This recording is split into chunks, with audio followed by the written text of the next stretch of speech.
The second important parameter that we'll have to define or introduce is what we call the humidity ratio, omega, or specific humidity. So the humidity ratio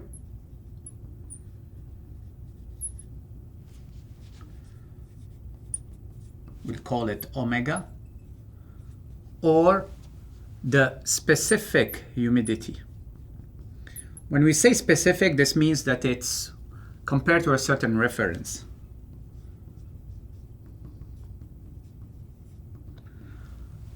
By definition, our omega is equal to what? Is equal to the mass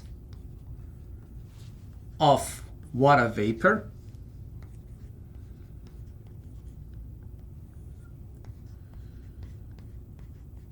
over, so this is why it's specific, over the mass of dry air.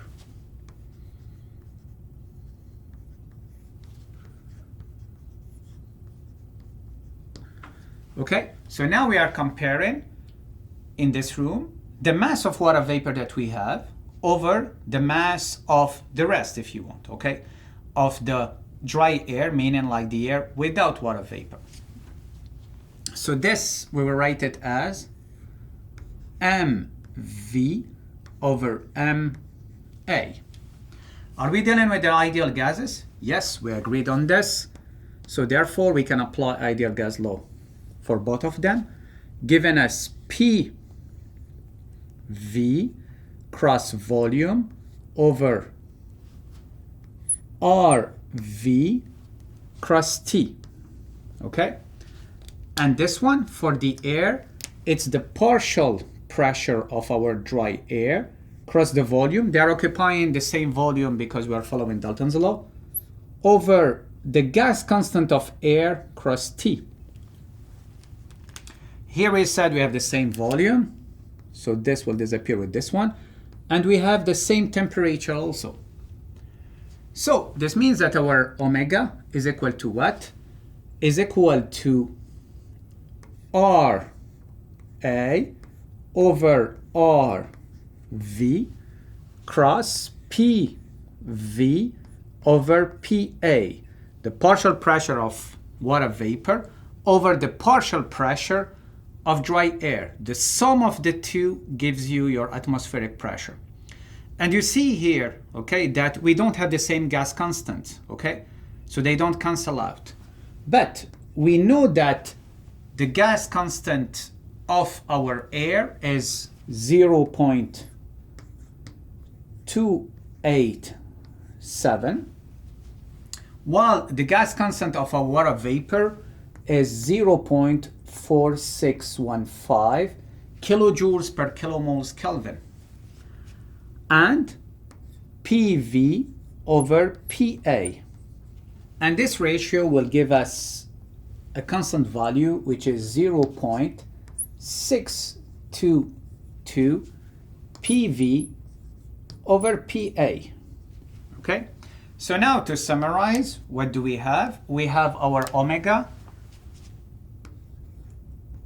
our humidity ratio is equal to 0.622, the ratio between the partial pressure of the water vapor over the partial pressure of dry air.